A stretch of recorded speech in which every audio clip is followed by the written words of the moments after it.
Hello, everybody. This is Joshua Hatton with One Nation Under Whisky podcast. I am joined today, and as always, by my good friend, my dear friend, my business partner, Jason Neal Patrick Harris Johnston Yellen. Hi, Jason. Hello. I decided to give you your full Sunday name this time and not miss about. Thank you. Makes me feel most comfortable. So I appreciate you taking care of my comfort this day. Yeah. I thought I'd do that. You just came back from a trip, didn't you? Yes. Just family trip. Me, my wife, friends, Uncle Carl, Moscow Jim, who we speak about early and often. We were in the Eagle Cap Wilderness, and Uncle Carl and his wife Lavina were celebrating 10 years of marriage. And so I took the Kilchoman 10th anniversary bottling, which was released in 2015, the year they got married. So they didn't expect it. I schlepped it up a mountain and we cracked it around the fire, and it was fantastic. So we probably polished off a half to 3/4 of the bottle in the weekend. Okay. There were other things we were drinking as well. So Single Cask Nation Port Charlotte, Single Cask Nation Woodcut Series Laughing Frog. Those were enjoyed as well. So yeah, it was all to the good. There we go. What did you do while I was up a mountain? There you go. I was up at Lake George with the Nolans, Michael and Bonnie Nolan. Fantastic. Look at that. Yeah. I assume some whiskey was consumed there. Yeah, I brought some of our newer retail bottlings, the Manickmore 17 in recharred red wine, and the Balblair 17. I seem to have a liking for 17-year-old whiskeys, I guess. You've always been there. When I first met you, Glenmoe was right around your 16 was the one you were drinking. Yeah, that's actually true. Yeah, Glenmoe and Scapa 16, right? Interesting use of actually true. Because not everything you say is true. Just a statement of fact. Got to clarify, right? Might not be true in your world. But it was a good time. This was our third year going out, spending time up at the lake. And it's just, just taking that time to breathe, right? That's Exhale. That's exactly what I did. Exactly what I did in the Eagle Cap Wilderness. That was fantastic. Yeah. Well, speaking of getting out and about, we are going to bring in somebody all the way from Iowa. And just like you're prone to do, Joshua, where you ask questions about encyclopedic knowledge, have we interviewed anyone from Iowa before on One Nation Under Whisky? I don't think we've ever interacted with anybody ever from Iowa. I'm not convinced Iowa's actually a state. Well, I take that back. But it's one of the 7 states I haven't been to, so I don't know that it exists. I'm just waiting on Murphy coming in here and telling us that he is not from Iowa. That's what I'm waiting on. So whether he's going to be like, guys, you still haven't interviewed anyone from Iowa. I'm from, Pennsylvania. Who the heck knows? Let's bring him in and ask the man.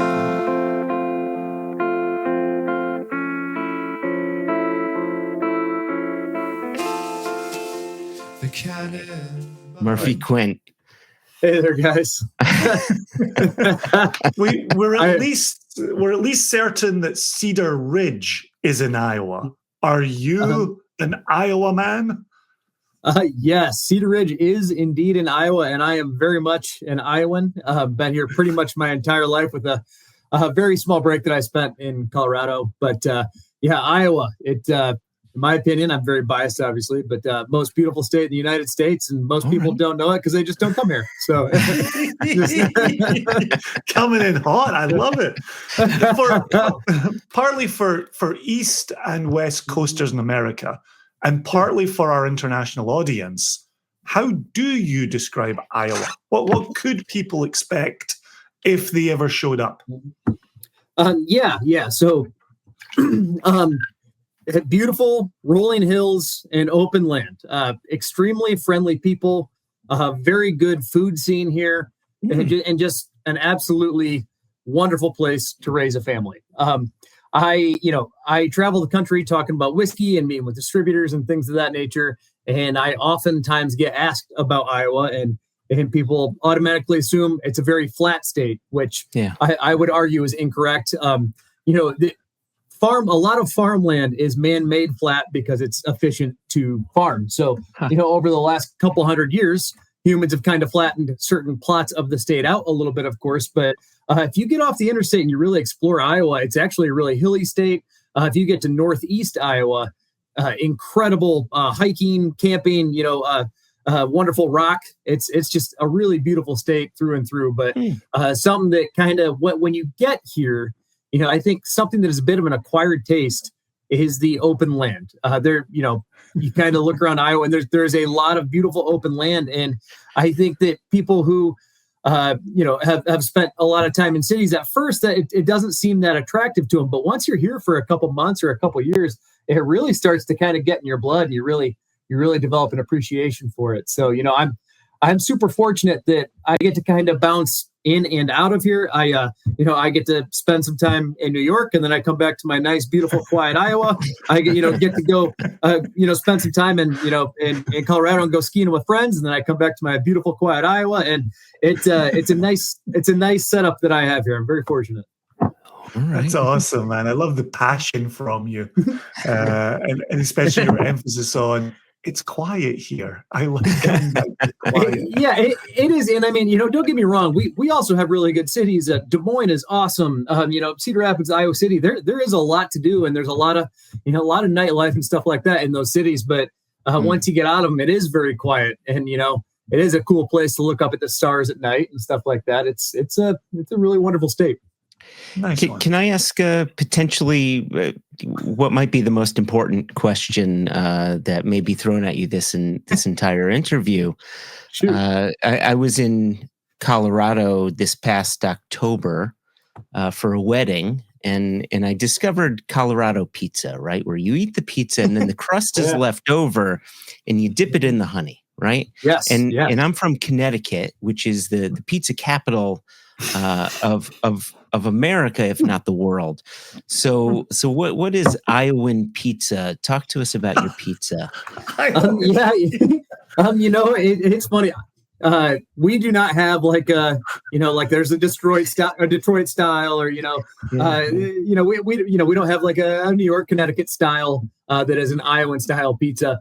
There is a lot of really good pizza around, but there's a lot of variance in it. There's not really like one true style.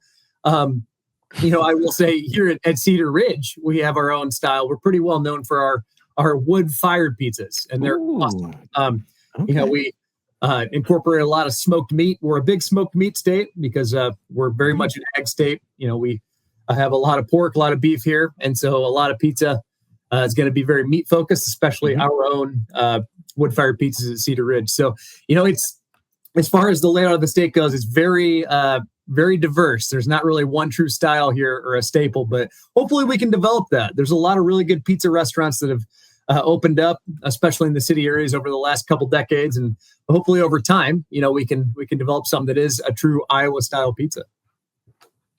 There you go. There you go. I had to get that out there, Jason. I'm the regional pizza expert, so I gotta get that. You're certainly the regional pizza guy. I would go that far.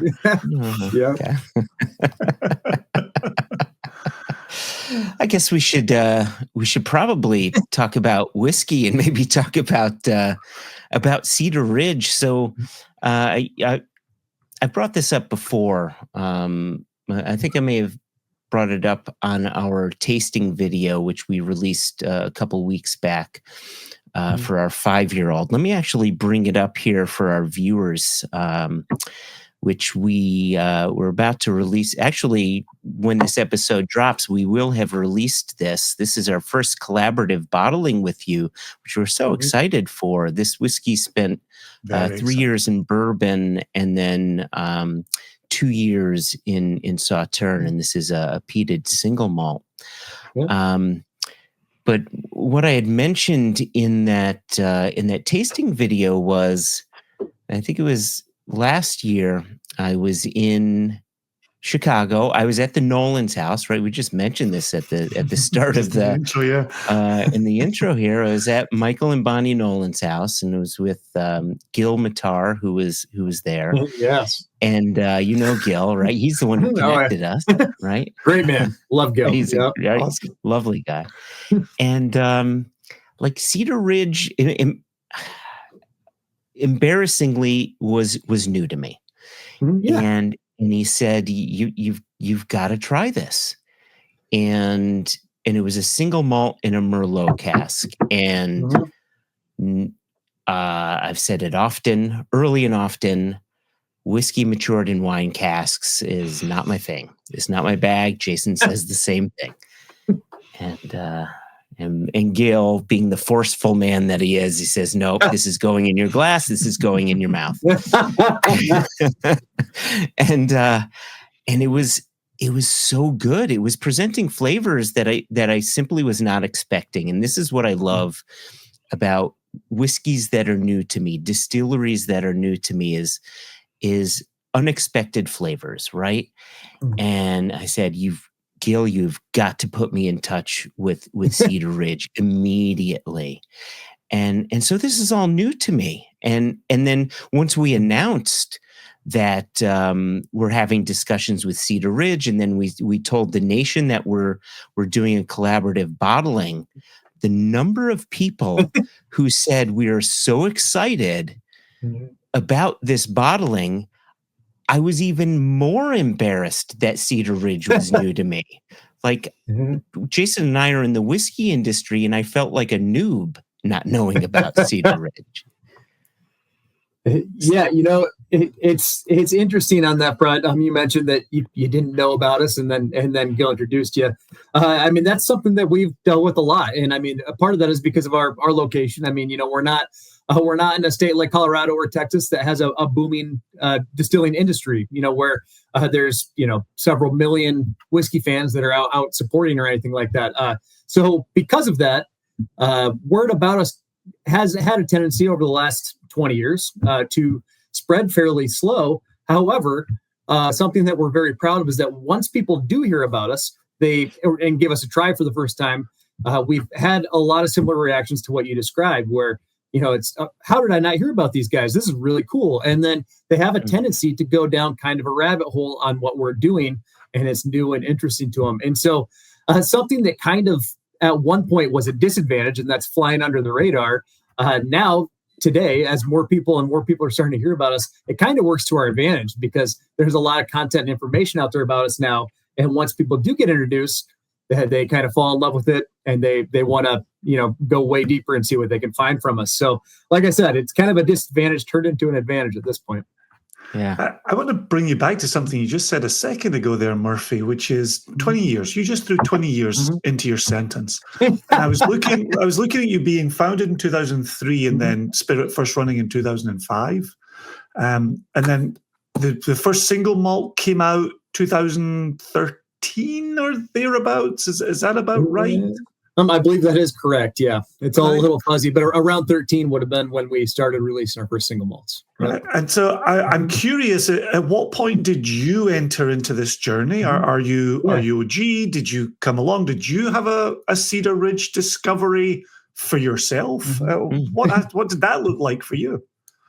Yeah, great question. And I had a very unique entrance into this industry. Very, very unlike most people. Most people really have to fight to get into this. It's a competitive industry because who wouldn't want to work in a whiskey distillery, right? There's a lot of people that want to, and because of that, it's kind of difficult to get your foot in the door at one of them and create an entry point. Well, in 2005, I was fortunate. I was in late middle school, or sorry, in 2005, I was in early high school. And my parents, they happened to open up a winery and distillery called Cedar Ridge. And so by default, whether I wanted to or not, I was kind of brought into the mix on this to help out. And early on, admittedly, I was definitely working there quite a bit, but it wasn't like my life's calling. It was more to help out my family, to get a little bit of gas money so I could hang out with friends. I was doing high school stuff back then, but as time went on, I really did develop a deep appreciation for it, and part of that came out of in 2009. I went to my first distillers conference. At the time, it was with ADI, and I met other distillers from around the country, and I was really, really interested, in what they were all doing.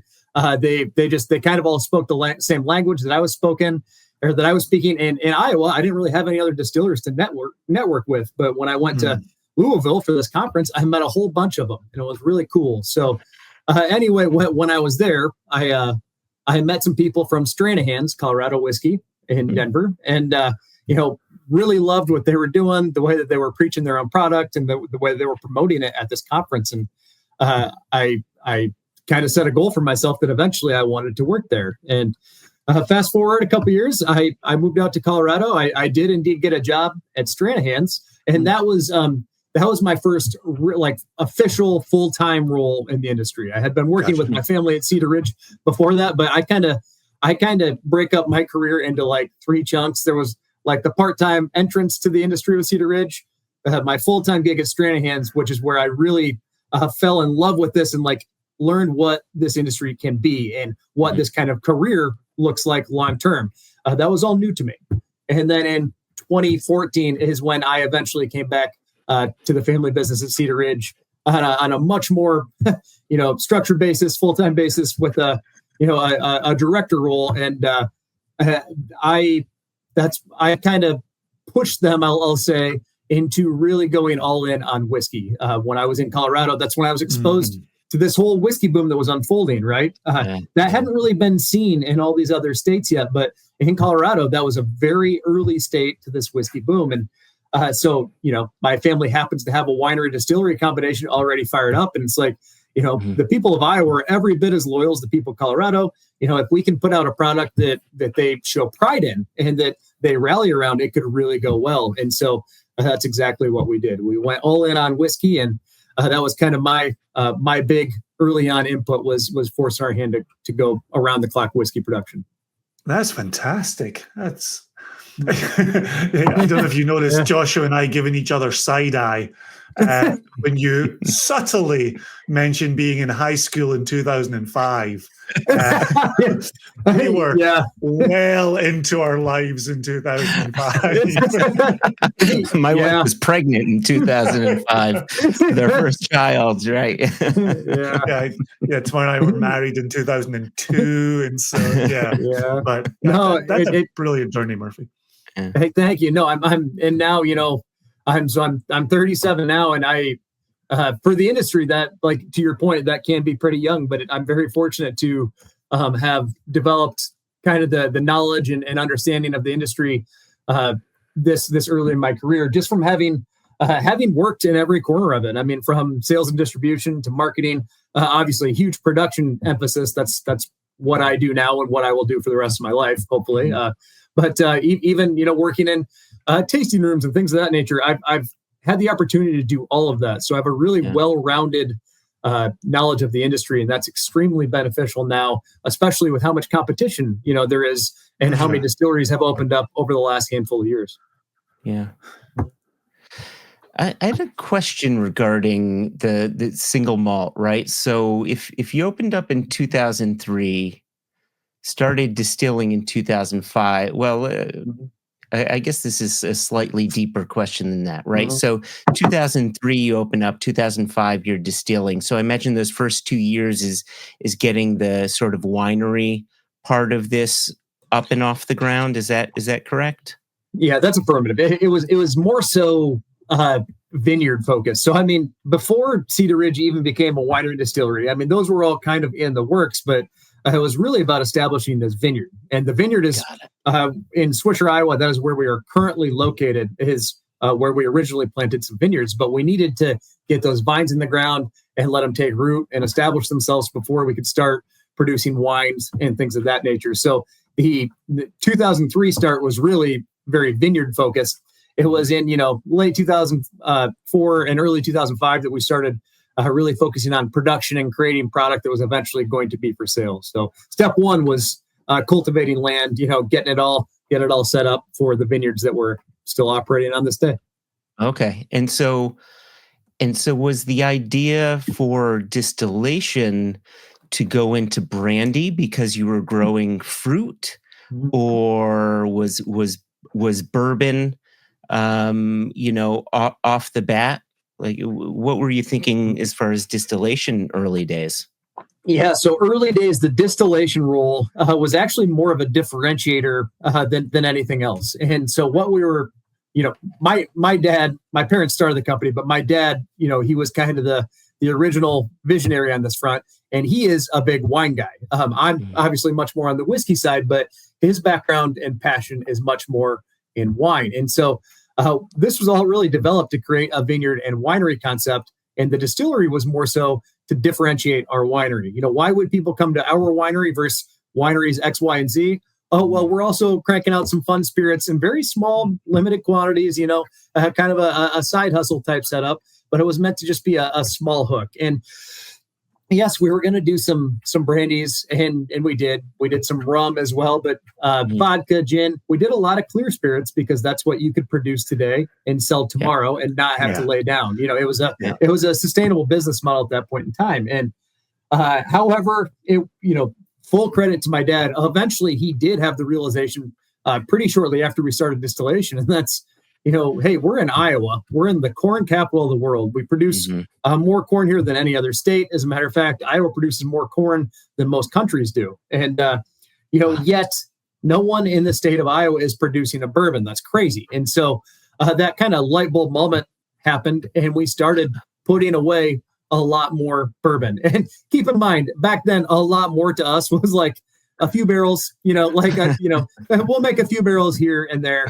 And even the whole business model back then was much more like, if I can make a barrel of whatever for X and sell it for Y, well, then that's profitable, and we can keep the lights on and keep going. It was all very, very small ball. But once that bourbon first came out, that was an absolute game-changing moment, because it was the first time we ever released something where there was a line out our door, where people came out and they were really like not only just supporting us because we were local and they wanted us to succeed, but they actually wanted the product. And that was the first time that we had ever really dealt with that. And I mean, once that happened, it was like, okay, we've got something here, and it's no longer we need to make a barrel or two, this month. It was like, let's actually create something that's a little bit more sustainable, that we can get aging inventory laying down, and our age is going up, and we're building a little bit more of a bourbon business as opposed to something that is kind of a differentiator to our winery. Yeah. Speaking on that very point then, Murphy, where did you all see the wine casks fitting in with distillate? Was there any idea there of flavors, complementary flavors? Was it, we need wood and we've got wood on site? What did some of that conversation look like?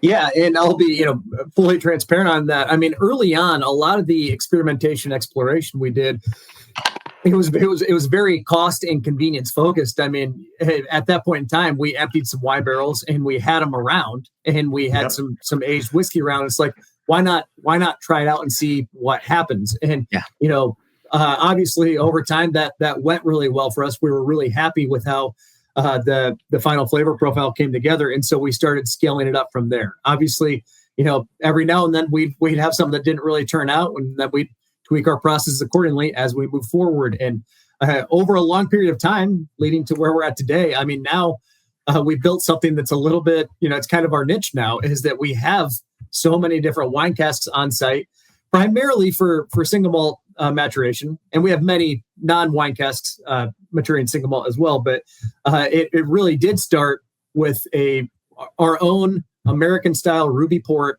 using that for a finishing cask for a bourbon. That was the first finished whiskey we ever released, was a port cask finished bourbon, and it really worked well because it was also a very unique differentiator. There's not many winery distillery combinations in the United States in the first place. That's fairly uncommon.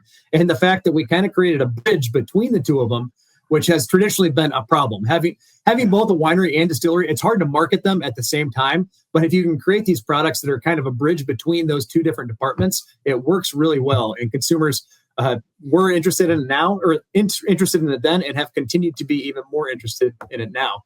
Sure. Mm-hmm. Mm-hmm. Yeah. Just as a follow-up, in the interest of transparency, we have a very knowledgeable audience.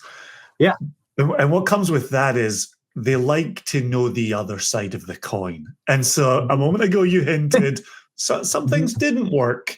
Could you, given that you've moved away from those and you've had great success and award-winning releases, can you talk a little bit to those moments when you found a distill that didn't work with a wine? Or could you put some leaves on those branches for us?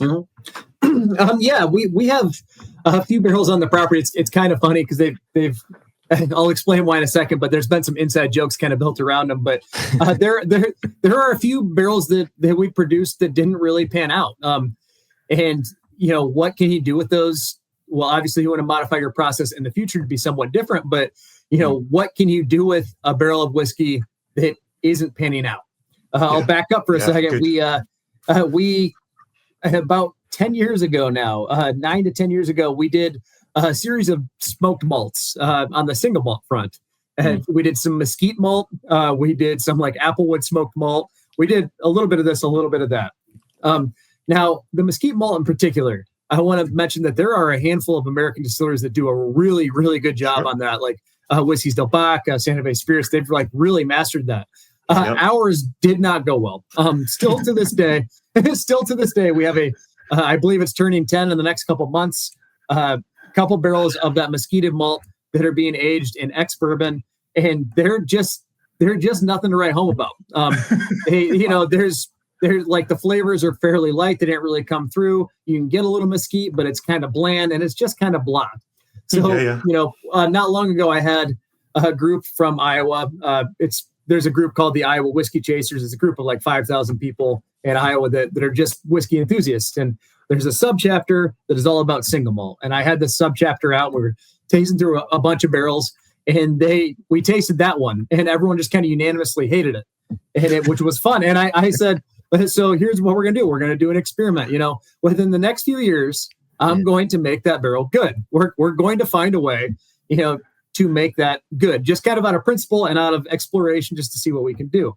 And so we've got a few different options on that front. I mean, in my opinion, you never really have to be done with whiskey, especially a single malt. You can always keep modifying it and manipulating it. So cask finishing can work wonders on stuff like that. I mean, I don't mean to imply that, cask finishing just needs to cover up whiskeys that you don't love, but you can utilize them to take a whiskey from where it's at currently into a completely different direction and see if you can channel its strengths. And so that's something that I absolutely intend to do. We could throw that in port, we can throw it in sherry, and just keep kind of moving around and modifying it. We can also blend it with some other barrels and see if we can kind of cover up some of its soft spots. And eventually you can shape a whiskey into something that is different than what it was. And so the long story short, I mean, when you have a barrel like that, first thing you want to do is modify your process so you don't do things the same way. But my point to all this is that I don't think you really need to give up on it either. You can use your own skill set and the tools at your disposal to take a whiskey from where it's at currently to a completely different direction. And I think that can be overlooked by a lot of people. And when you're saying modify the process, is that on distillation? Is that on fermentation? Was that even on original peating levels? Does that you can tweak all of that. And the hard part is that you really need to do it the scientific method. So you need to kind of tweak one thing at a time. And to further compound that is that, experimentation and distillation is complicated because you don't even know if the change you made is good until several years down the road when you can start doing some sensory analysis. So it is fairly complicated, but I would definitely look at yeast on that front. I would also look at mash percentages. Now, when you get into that, I mean, I was not on the team actually when this barrel was mashed. But when it was mashed, there's a chance that say 25% of it was mesquite malt and the other 75% was just standard 2-row pale. Well, I mean, you can tweak those percentages too. I mentioned that the barrel that we have, it's kind of bland. It doesn't really stand out. You can get the mesquite, but it's not overwhelming. Well, maybe we need to dial that up to more of a 50-50 or a 75-25. I mean, so there's a very obvious input right there. And then, there's also barrel. I mean, maybe it was a mistake to throw that in ex-bourbon. Maybe that needed to go in New Oak Char 3 or something along those lines. So I would probably start with grain percentages and then maybe consider yeast before I changed anything else. But yeah, there's a number of inputs. The hard part is you only want to change one at a time. And, a lot of times when it comes to whiskey experimentation and exploration, you're kind of doing it for the next generation. You know what I mean? Yeah. So, hopefully I learn things in my career that maybe one day my kids will want to pick up on and learn from. Let me ask one more, and then Joshua, I'll give you the floor back. But you've been so good here, Murphy, and so honest and so transparent. Mm-hmm. How about a moment to shine? Mm-hmm. Give us a story of a cask that just turned your head and fly. Well, what worked so for you? Yeah. The obvious answer to me, it would be kind of my first experience and first love with cask finishing, which I'm all about. It would be Amontillado sherry. We early on, I think probably 2017, 2018, they were some of the first barrels I ever filled as at the time head distiller. We brought in some authentic sherry butts from Jerez, Spain. These are, not just conditioned casks. These are like the monstrous 132 gallon when converted from liters, big old, just monstrous casks. Yeah. And when they showed up, first of all, I was just wowed by them. I had never dealt with a cask of that size before. I had never seen anything like it. So immediately I had just fallen in love with them. But the way that our distillate is, we have a very clean distillate. And, when I say that, I don't mean that there are clean distillates and there are gritty distillates, and both of them are great. They both have strengths and weaknesses. Mm-hmm. Our style of distillate is very clean. And we distill, to about 142, 143 proof. And so it comes out fairly clean. And the way that it works with these sweeter white wine casks works really well. And the Amontillado sherry that we originally got, the first round that we ever did these buys on was actually a sweet Amontillado as opposed to a dry Amontillado. And the way it worked with that single malt was just incredible. It really shined. And so ever since then, I've been just an absolute Amontillado fanboy. Anytime I can get my hands on Amontillado casks, I'm doing it just because I know from experience that it works so incredibly well with our particular style of distillate. That's brilliant. Really brilliant to hear. Made me think of Miguel Martin, Joshua, when we met him. Did you go to the same place in your memory? I went there, and then I went to the Isle of Arran 15-year-old anniversary cask, the 11-year-old, right? Oh man, we both went to the same places. So speaking of process. I'm curious of your overall process between the different spirits that you make to get to your final product. Can you talk about that and how you differentiate from, not just how you differentiate from product to product, but how you got there? So I'll kind of go over our process and then I can back up. When it comes to our production process, we utilize basically everything the same way for all different types of our whiskey. When I say that, I'm referring to single malt, bourbon, and rye. We mash it all on the exact same equipment, which is fairly uncommon and kind of a logistical nightmare, to be honest. But we have a standard mash tun. We recently, about 3 years ago, switched from a lauter tun over to a mash tun. But we're still essentially lautering. I'll get to that in a second here. But we use a mash tun. From our mashing process, once we've got our conversion, we actually send everything to a mash filtration system, which is going to work very similarly to lautering. And just instead of, when you're lautering, by what you're doing is you're letting gravity chase that liquid through the bed of grain, and then transferring that over to fermenters to do an off-grain fermentation. Well, we still to this day wort then. So it's not going to have grain. It's not going to have all husks in it. It's going to be just, the brown liquid that you're creating from the process. But we still to this day do an off-grain fermentation and distillation. However, instead of letting gravity feed it through the grain bed, we're introducing compression. So we're sending it all to a mash filtration system where it puts a squeeze on it, and we're going to get a better yield out of it.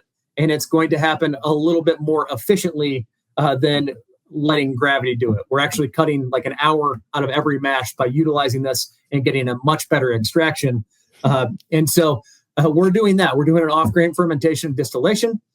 We then do about a 4.5 day average, at least on our single malt. It's about a 4.5 day average fermentation, in which after that, we double distill everything. We have 2 Carl pot stills specifically for whiskey. We have a couple other stills for other products, but our Carl pot stills, we have an 800-gallon alpha still and a 200-gallon finishing still. And that's where we make all of our cuts, heads, hearts, and tails, things of that nature. So by the end of the process, regardless of which style of whiskey we're producing, it's going to come off the still at a roughly 142, 143 proof. And from there, we dilute down to 120. Across the board, our cask entry proof is 120, and that's regardless of whether we're putting single malt in ex-bourbon or bourbon in New American Oak Char 3. We standardize on 120 proof, at least for the most part. Okay. And how did you get there? Yeah. How we got there, I mean, American whiskey in general, talking about production process and stuff is interesting in America because there are so many distilleries that are new. I mean, we talked about how we're 20 years old now, and we were all kind of talking about how that's kind of a feat. That's pretty old for an American distillery, which is crazy because I mean we're still somewhat of a startup business being 20 years old, and so when you're doing that as a distillery, I mean a lot of times the process that you kind of settle into, at least at the very beginning, is going to be a factor split between the process that you want and the process that you can afford and just necessity in general. So, I mean, we have modified our equipment probably 3 or 4 times over the last 20 years, just kind of modifying things to the point where we're at now. But I mean, a lot of it rooted out of just necessity. I mean, the off-grain fermentation distillation thing, now that's today, that's something that we very much embrace. And it's a strategy that we would not move forward without. For example, if we built a new production facility somewhere else and put millions and millions of dollars in it, we would maintain that process because we have learned how to work with it and create something that we're really proud of. However, I mean, that process actually started out of necessity. We're in a rural distilling environment. We cannot have everything sitting on grain, especially when it's going to have to all go in a holding tank once we're done with the distillation. It's all going to have to go in an underground holding tank with the grain still mixed in and things of that nature. And it's going to cause a bunch of problems for us. So out of necessity, early on, we started doing a separation and distilling off grain, which, when we started really doing single malt, that eventually became a huge advantage for us. But, bourbon off-grain fermentation and distillation is fairly uncommon. So once again, this is another example of something that originally was kind of a disadvantage, but it turned into an advantage. And now it's kind of a good differentiator for us that we're making, at least on the bourbon side of things fairly different than how they do in traditional environments such as Kentucky. Yeah. Nice answer. Yeah, no, that's great. One of the questions that it keeps on percolating, when we talk to Scottish producers, there's an easy question for a newer distillery, people looking to create new spirit. And the easy question is, do you have an inspiration? And they can say, from an environmental standpoint, they can say, well, we like this distillery's stills, we like this spirit style, and you can target a very specific spirit style. But once you're in America, you have different climate zones, you have different grains, you've got a host of challenges. But I wonder, with your time at Stranahan's, did any of your time at Stranahan's inform your single malt? Yes and no. I mean, for the most part, I've tried to create a single malt that's very different from them. I mean, it both totally is different. Yeah. I mean, just to be clear, I don't think your single malt is anything like Stranahan's. But I'm curious, your time there, what did you bring from Stranahan's to Cedar Ridge, I guess, is sort of the larger question. Yeah. And so, it has been very important for me just out of respect to them because I think so highly of Stranahan's, and it's a distillery that will forever be, very important to me, just because that's kind of where I cut my teeth and got started. I didn't want to, do anything that would even kind of replicate their process. But as far as, as far as what I learned there, I mean, the biggest thing I took away from them on what we could do is how to create one-of-a-kind limited stuff. For example, they came out with their Stranahan Snowflake, and that was like the first American style single malt that like people would camp out overnight for, right? I mean, that was just this huge thing. They were wildly successful for it, and more so than anything else, I learned how to create these cool one-offs that really get local appreciation, get people to rally around them. So more so what I learned there would have been on the marketing and brand development side of things. As far as the production process goes, I mean, I truly tried to differentiate just out of respect. And in addition to that, I am traditionally more of a Scotch single malt guy. At least that's like where my original love for single malt came out of, was exploring different Scotches, primarily that start out in their initial maturation in ex-bourbon casks. And, obviously Stranahan's is new oak, and a lot of American single malts are new oak. My dad and I, both being on kind of the Scotch side of things, we wanted to do something that was ex-bourbon, aged in our own ex-bourbon casks, and go that way. So, I learned a lot from them, but it was more on like the brand development and marketing side of things as opposed to process. Okay. Yeah. Okay. I've got one last question for you, and then, and then I'll hand it over to Jason. American single malt, obviously, you've been doing it since 2013. It recently got its own status. It's, its own. Why can't I think of the word? The same question here. Could be. You can ask him about ratification. No, I'm not going to ask him about ratification. No, it's not about ratification. Okay. It's more about the consumer, right? Bourbon makes sense. Americans understand bourbon. Yep. They sort of understand rye. I think Americans understand Scotch whiskey for the most part. I wonder what your challenges are trying to explain American single malt, and what successes you may have seen.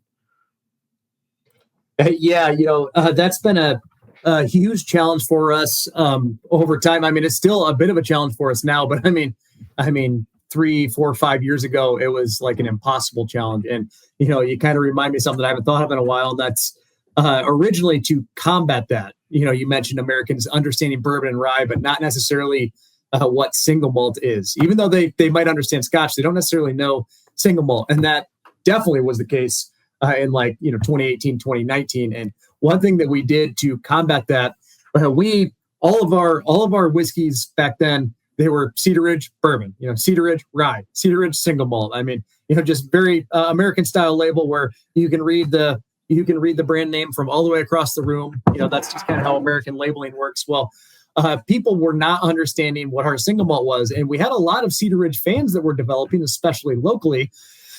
And they try our bourbon and they try our rye and they love it, but then they try the single malt and they'd expect it to be kind of along the same lines as those. And obviously, I mean, our ex-bourbon aged single malt is not going to taste anything like our bourbon or rye. It's just going to be wildly different.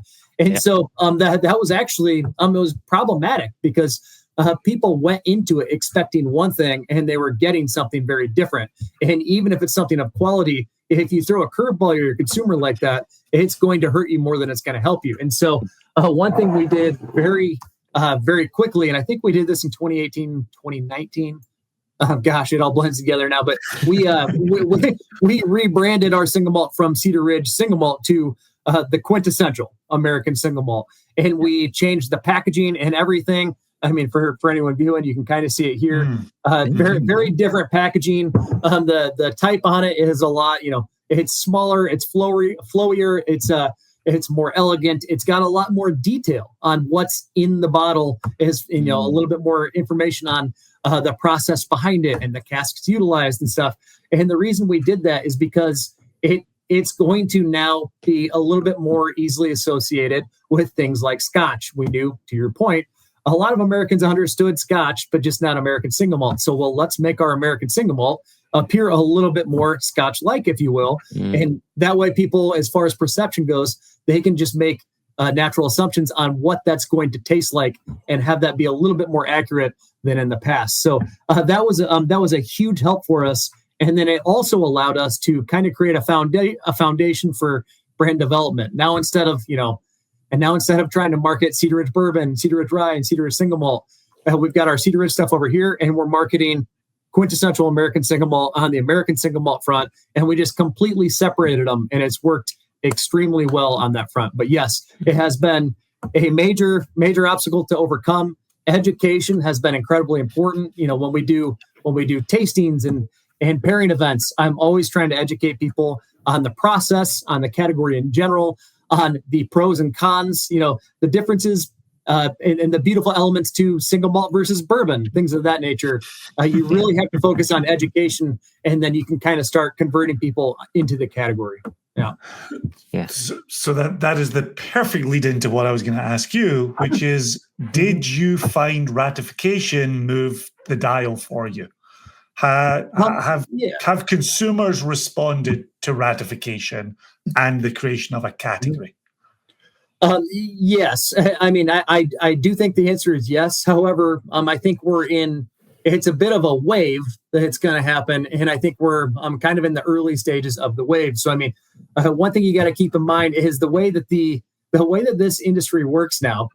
Whiskey can be kind of an intimidating category to get into and to learn about from like a hobby standpoint. If you're new to the category, you're kind of afraid to say tasting notes. You're afraid to say which bottles are good and bad. A lot of times you're going to let someone else do that for you until you've kind of established a base level in the category, until you kind of understand whiskey a little bit better. There can be a little bit of snobbery in it, and that kind of intimidates, I think, the people that are new to it.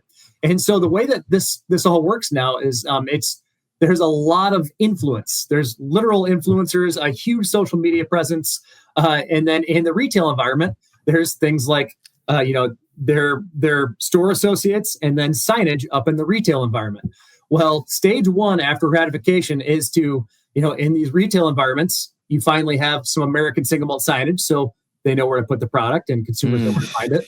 And then on the social media front, what this ratification did is it created a whole wave of whiskey influencers talking about American single malt, because it was some new content that they could share. It was things that they could dive into to their followers.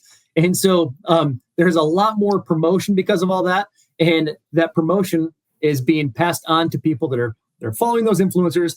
And now they're going to retail environments and they can actually find the product. That was such a huge problem was, we'd send people to go get quintessential at a liquor store in whatever state it might be. Well, it's anyone's best guess on where they're going to be able to find it, even in a liquor store. It might be in the bourbon section. It might be in the Scotch section. A lot of times it'd be in the other section, which is a huge problem. And so, and now because it's an actual category, we're starting to see more, American single malt whiskey sections. And yes, we need those sections to grow and more bottles to be on them. But at least there's like a little bit of a flag that a consumer can look for once they've been pushed in that direction to go and find it. So to your question, I mean, I think there's still a lot more upside to come. I think we're in the early stages of it. But yes, I would argue that it is working, and it is working well. It's just the very early stages. Nice. Is there, for you as Cedar Ridge, and you have bourbon and you have rye and you have the quintessential single malt, how do you feel about your product being in 3 different parts of a store? Would you like to have Cedar Ridge in one part of a store, or do you benefit from being spread through the store? Yeah, it's tough, and that kind of varies from market to market. I mean, there was a point where specifically in Iowa, when we were entirely Iowa-based, which is quite a while ago, where, you wanted to create a little bit of a billboard effect. People walk into a liquor store of any type, and you want to have a bunch of Cedar Ridge products all right next to each other. because it's kind of a natural billboard and it pulls their attention towards it.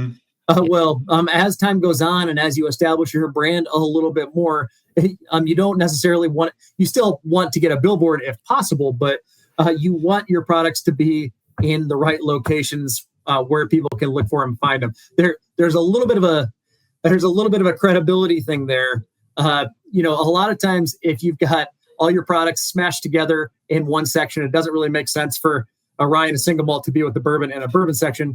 A lot of times that can imply that you're kind of new, or you might be local. And so they're putting your local products all together. Well, as time goes on, you develop a little bit more of a brand that can almost make you look a little bit smaller than you are. And you want people to find your rye in the rye section, your single malt in the single malt section, and your bourbon in the bourbon section. But I mentioned it kind of varies market to market now. In a place like, for instance, Florida, we're not super well established in Florida.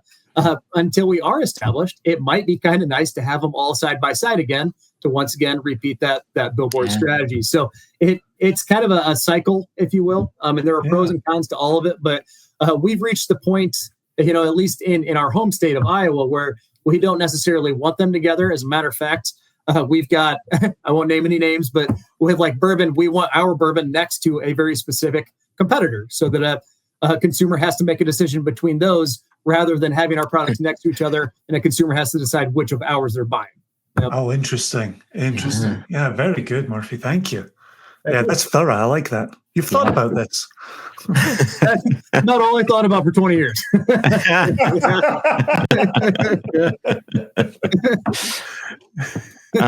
Are you outside the US? Do you have distribution in UK, Europe? Yeah, and I mean it's before I make it sound all impressive. It's pretty sparse. I mean, it's nothing significant, but we do distribute, or we do export to about 5 or 6 different countries.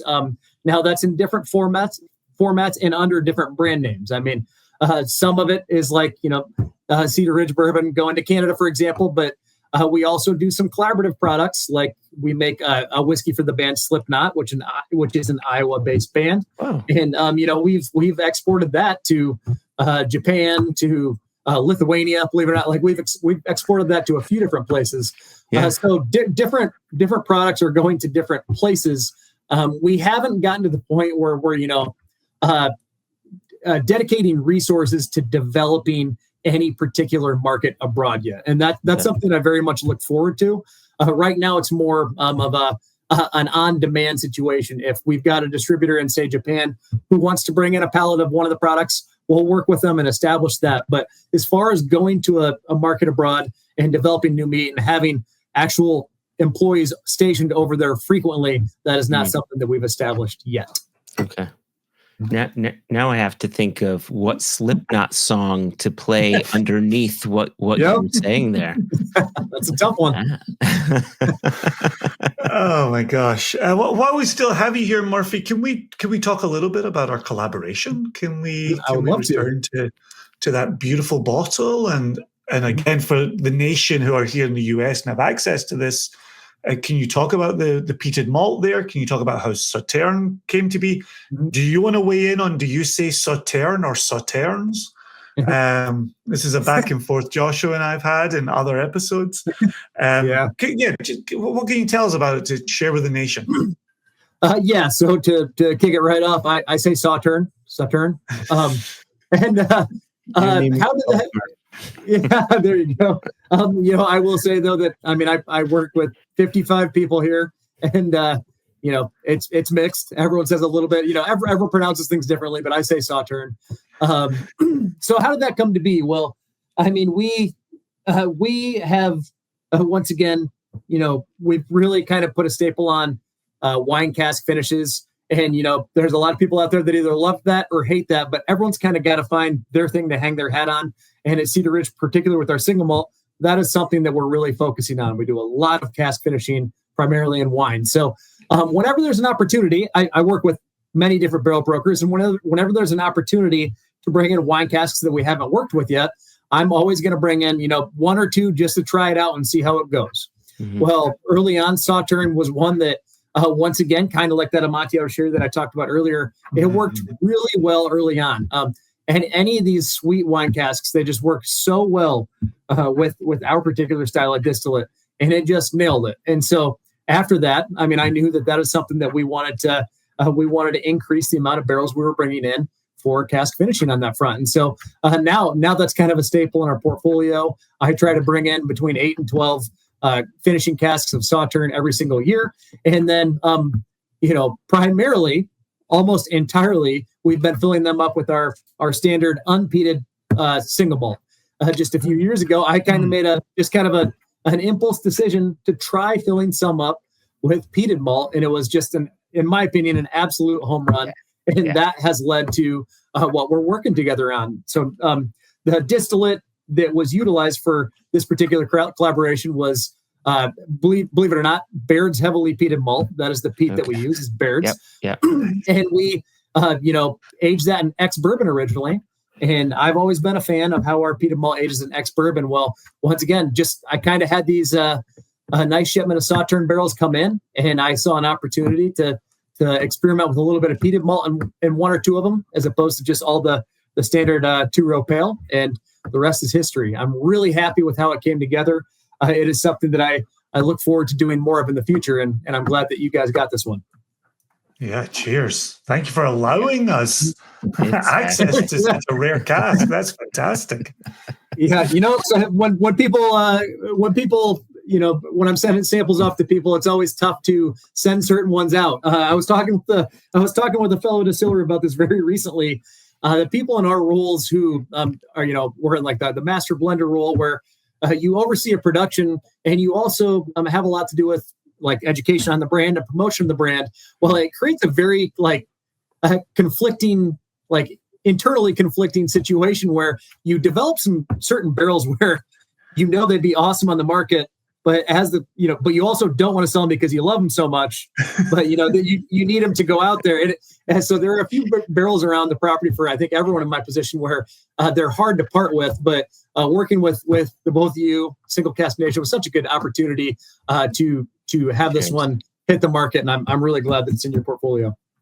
Man, that really blows us away when people use words like that, Murphy. So thank you so much. Yeah, really, we're honored to collaborate.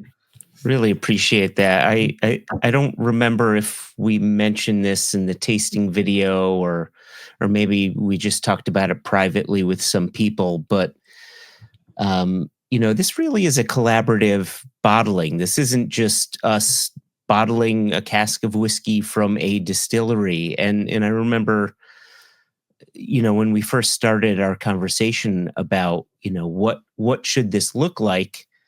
My question to you was, or my challenge to you was, why don't you take a look at what's in your inventory and pick out a set of casks that really rock your world? What do you think are some of the best that you got? And that's what, that's what I really like about this, that, it's not just our favorite selection, we're picking from your favorite selections too. So it really is a wonderful collaborative effort here. Very well said. Well, and very much to Murphy's point, if you want to bring up the bottle again, right? Yeah, there's that Single Cask Nation brand that you can see from across the room. And there's the Cedar Ridge name front and center, right? We're in this together. This has to work for both Single Cask Nation and Cedar Ridge and be delivered to the nation. So it's a beautiful whiskey. And we've been so excited to share the rise of American single malt whiskey with the nation. And so to finally have our first and not our last Cedar Ridge is just a thrill, an absolute thrill.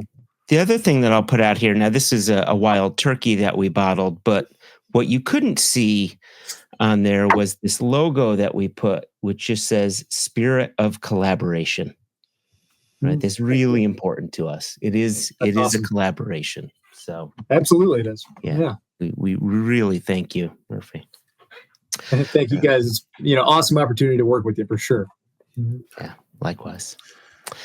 So we've got one final get out of here question. Did you have another question, Jason, before we? No, I'm good. I was excited to discuss the the bottling with the man himself. The man himself. Oh, you know what? You mentioned Baird's heavily peated. Was there a specific ppm? Do you remember the ppm on that? I've got that in my record somewhere off the top of my head. I do not recall, unfortunately. Yeah. All right. We'll just say 389, more than Octomore. That's what well, more than Octomore. Yeah. Legal disclaimer entered here. Yeah, definitely. So here we are. 2003, you're incorporated. 2005, you started distillation. 2013, you started single malt. 2020, COVID hits. Here we are, 2025. What does the next 5 years look like for Cedar Ridge?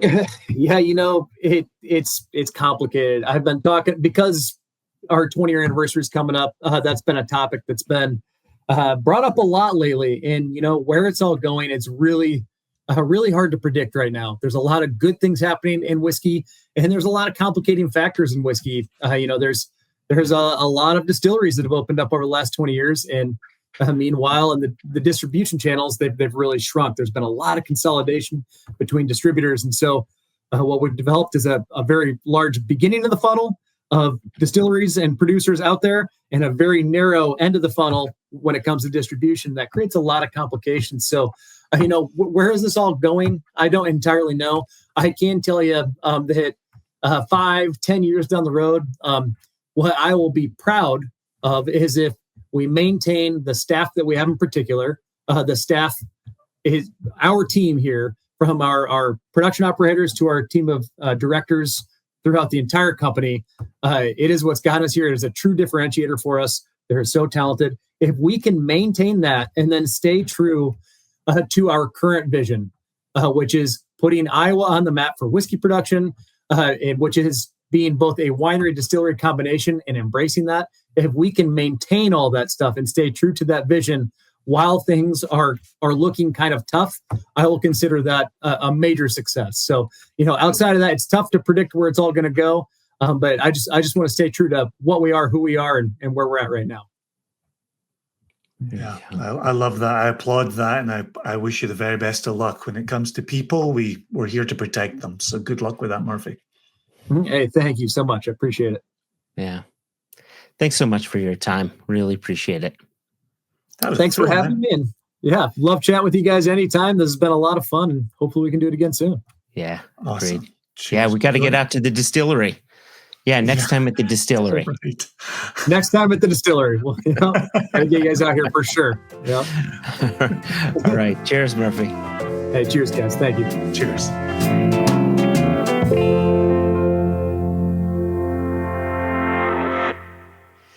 Wow. What a great conversation that was. That was excellent. Absolutely fantastic. As much as we gave the side eye on 2005 for him being in high school and us, beginning our lives. What a journey for him, though, to have been there from high school and making gas money to then going on. And I also loved hearing going off to Stranahan's and then coming back to the family enterprise. Like that's wonderful. I remember hearing that around Glenfarclas. The idea was you would go and, spend someone else's money on your education and then come back to the family. Yeah. So I really appreciated the final answer too. I think about these past 9 years of asking a similar question. What do these next 5-10 years look like? And until somewhat recently, the answer has been rosy. And here we are in more difficult times. And there was no sugarcoating. It was like, we're looking at reality and we're going to stick to our ethos and we're going to protect our people and we're going to do what we can to keep things chugging along. And the transparency was there. And I really, really, really appreciated that. I thought that was very cool. No, agreed wholeheartedly. And all the way back to something you'd said at the very beginning of today's episode, by the time this episode drops, we will have launched the whiskey we were just talking about. We're recording this before launch. So we have our own little, what do the next week hold? The next 7 days, the next 14 days, we'll be putting that Cedar Ridge front and center, along with Balcones, along with New York Distilling. Yeah. All of these distilleries mean so much to us, and working with them means so much to us. And getting to spend time with a good lad like Murphy is a real treat. That's why we do what we do. Yeah. So I'm just going to pop this back on the screen here. So there it is, our Cedar Ridge 5-year-old. There's 150 bottles being put up for sale. And there may be bottles left by the time this episode drops. There may not be. We don't know. It is 61.4% ABV. So you just go to singlecasknation.com and you can grab your bottles. I'm going to put the S at the end there because no one buys a bottle. You buy bottles. So that way, you have a backup, right? Once you're done. And I think that's, you know what I wanted to say, Jason? If you haven't already, listeners and viewers, right? Because this is an episode that people get to listen to with their eyeballs. You can subscribe to our YouTube channel, so you can watch our YouTube videos, our tasting videos, our One Nation Under Whisky podcasts, all of that stuff. Just click the little button down below and you can subscribe. Click the little bell below and you will be alerted. Danger, Will Robson, all that stuff. You'll be alerted of new episodes. A Lost in Space reference for the kids. Right? The kids, they all know it. They don't even know the new reboot with the guy from Friends. Anyway, subscribe. You'll be glad you did. I'll be glad you did. Jason will be glad you did. I'm sure Murphy will be really happy that you did too. I just put words in his mouth. He'll be happy that I did that. All right. Let's get out of here, Jason. I think that's what we need to do. Excellent. Cheers to that. Cheers to that. Here's an empty glass.